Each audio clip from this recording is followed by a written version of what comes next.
OHANAEZE, one group, two presidents, as IPoB clarifies position. Good morning, everyone, and thank you for tuning in and listening to this headline that we got to air this morning. As our headline for this morning says that OHANAEZE, one group, two presidents, as IPoB clarifies position. Well, under this headline, it reads that the controversy that categorized the build-up of the election of the leadership of the Igbo social cultural organization, OHANAEZE Igbo, seems not to be over, as the indigenous people of Biafra IPoB has expressed support for Ushechukwu, who emerged in a factional election of the group. Well, Ukochukwu, an indigene of Rivers State, had emerged in an election in Port Harcourt a few hours after the election in Sanazuta, Umbata, as President General of the OHANAEZE in Enugu last Friday. Umbata, who is also an Ikerere, appears to have the support of core OHANAEZE leadership and political leaders in the southeast, unlike Ukochukwu.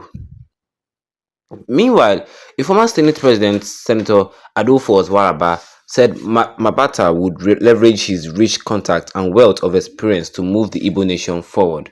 Speaking on the development in a chat with Sunday Vanguard, Media and Publicity Secretary of IPoB, Ima Powerful, said it had no hand in the pre-election controversy, but also insisted that candidates from Rivers State alone should be allowed to participate in the exercise. He, however, said the opposition would be the candidacy of former Inspector General of Police Mike Ikoro was informed by claims that he didn't hail from an Igbo-speaking part of Rivers. Well, the IPoB spokesman also warned state governors against what the group called opposition to the popular choice of the people. His words, part of our warning was that anybody or group trying to drag Chief Mike Ikoro into contesting against Rivers State, Igbo was trying to format trouble and IPoB would give that person or group back the problem they were clamoring for. Well, we also told Indigo that the time has gone when IPoB allowed politicians to manipulate the outcome of an Indigo election. We just told them that this time Igbo governors and politicians must allow Onaze Indigbo to operate as a respected social cultural organization, not as the errand boy and political wing of the Southeast Governors Forum. Well, we made it clear that any attempt to manipulate the outcome of the election through exclusion or denying Igbos in Rivers State their rightful opportunities would be resisted by IPoB, and those culpable would be held accountable by the people. Today we are happy and IPoB is hailing the election of Ukochukwu as the President General of as the President General of OHANAEZE Indigo worldwide, and we are warning Southeast and other Igbo governors not to subvert the will of the people. Retaliating this position in a statement, Powerful accused state governors of attempting to subvert the will of the people. He said, the noble family and movement of the indigenous people of Biafra IPoB led by NNAMDI KANU hails the election of Ukochukwu as President General of OHANAEZE Indigo worldwide.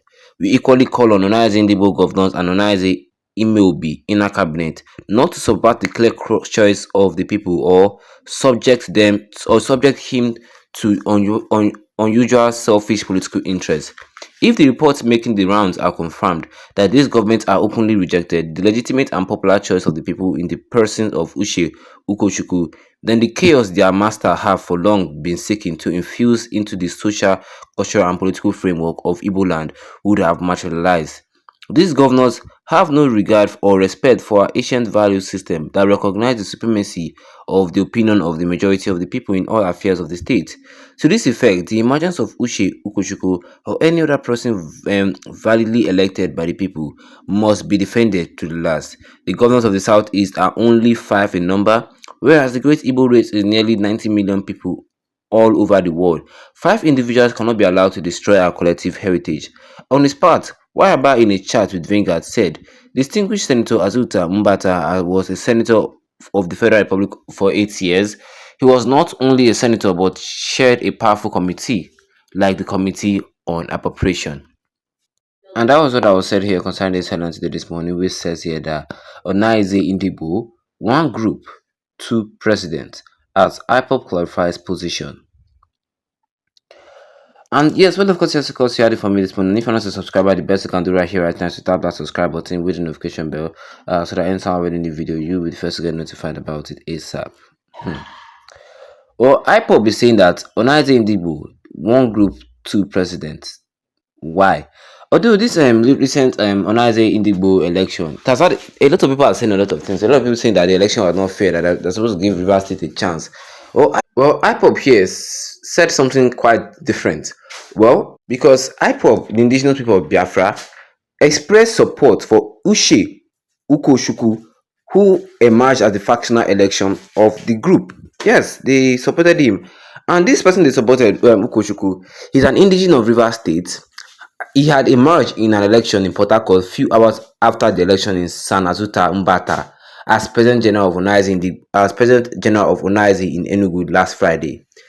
And Mbata, who is also an Ikerewe, appears to have support core OHANAEZE leadership and political south in the southeast, unlike Ukochukwu. Well, concerning all this, they said that a former Senate President, Senator Adolphus Waraba, said that Mbata could leverage his rich contact and wealth of experience to move the nation forward. That was what they were expecting from him. And concerning what they said to Vanguard, Ima Powerful, the spokesperson for IPoB, said that they have no hands in the pre-election controversy, because people were saying that IPoB is involving themselves in the election. No. They said no, they have no hands in the pre-election controversy. But they insisted that candidates from Rivers State, who is also Igbo people, should be allowed to participate in the election. Yes, we should not just marginalize Rivers State because of they have less population of Igbo people. No, they are Igbo. Rivers State is also Igbo. Yes, so I think that's what I'm trying to say. Yes. Well, Ima Powerful, however, said the opposition to the candidacy of former Inspector General of Police Mike Ikoro was informed and claimed that he didn't hail from an Igbo-speaking part of Rivers State. Yeah, they say the man did not even come from the Igbo-speaking part of Rivers State. So you see where you see where the drama starts now. You see where the drama starts. Well, not just only that, IPoB spokesperson also warned the state governors against what they call opposition to popular choice of the people. Because the state governors too, they've also been influencing the OHANAEZE Indigo election, so they can use it for future purposes, for future gains. They will put who they know, who they like there, so they can use and so they can control and use the OHANAEZE Indigo in the future. And IPoB says no, that they don't like the fact that the state government are interfering in the OHANAEZE Indigo's election. Well, upon the drama, upon everything, the election happened and it came out successful. Actually, who they wanted won the election. What do you guys think? Drop a comment in the comment section and don't forget to leave a like on the video. Then tap the subscribe button, yes, big around with the notification bell, so that anytime I have a new video, you'll be the first to get notified about it. Once again, thank you for tuning in and have a wonderful day ahead of you.